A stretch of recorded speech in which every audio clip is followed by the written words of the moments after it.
We're here at TIA's Connected Car Conference in Concord, California with Scott Belcher, CEO of TIA. I think you guys are really leading the way here in terms of bringing people together about connected cars and automated cars. Why don't you give us your thoughts on why you guys did this? Well, we did it for a couple of reasons. First, we wanted to bring this event to Silicon Valley. We know how important connectivity is. We know how important technology is. And what typically happens in the transportation industry is we talk to each other, and we need to grow the ecosystem. And so tomorrow, CCTA is going to launch the largest connected and autonomous testbed in the country.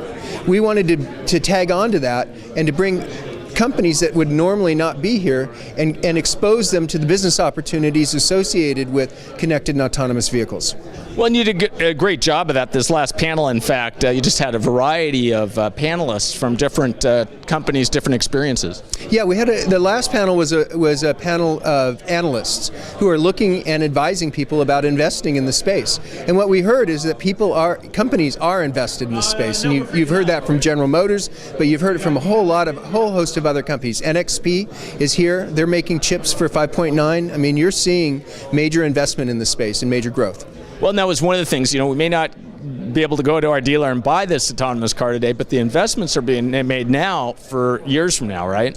Yeah, what I think you are going to be able to buy in the next couple of years are aftermarket devices that can help you with connected vehicles that don't crash, and that's huge. It'll make your life safer. In fact, you'll probably get it in your phone. You'll probably have a DSRC chip in your phone, and that's what you're going to see. And you're already seeing all kinds of level 2 automation. What that means is you're seeing lane departure warnings, you're seeing adaptive cruise control, you're seeing park assist, you're seeing rear view cameras. All of those things make driving safer, and you're going to keep seeing them incrementally rolled out.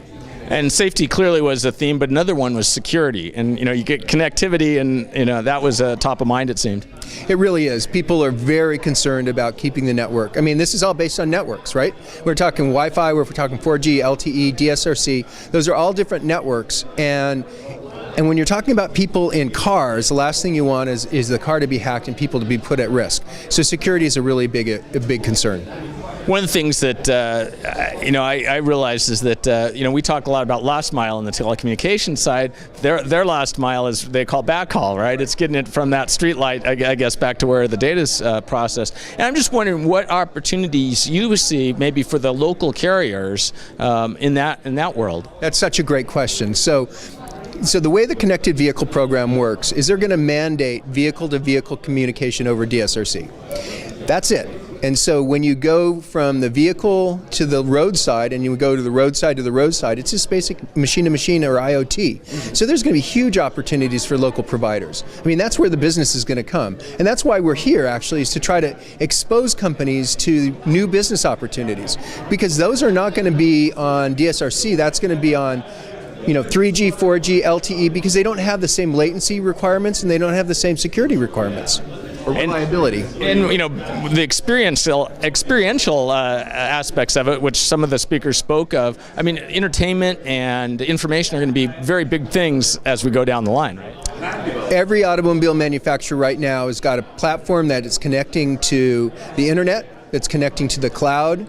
And so you're able to download applications, you're able to download music, you're able to download navigation, and it's only going to grow. And what our big challenge is going to be, how do we provide that information to the driver in a way that doesn't distract them, but gives him the experience that we're used to having? Because we all want it now.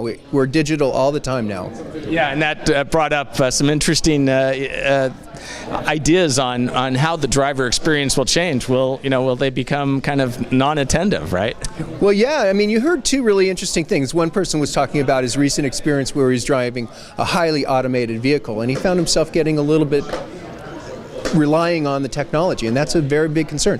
But you also heard the guy from ED who talked about his idea. I mean, he's a vehicle prototype designer, and he talked about designing a vehicle where the driver could turn around and talk to the people behind him. Can you imagine that? The one that he launched at the Geneva Auto Show doesn't have windows. He doesn't have windows, and because he's designing a different experience. It kind of rocks your world. really makes you think. It does. It's going to be a brave new world. So, Scott, I appreciate your time. And it's been great. Thanks. I appreciate it. Thanks.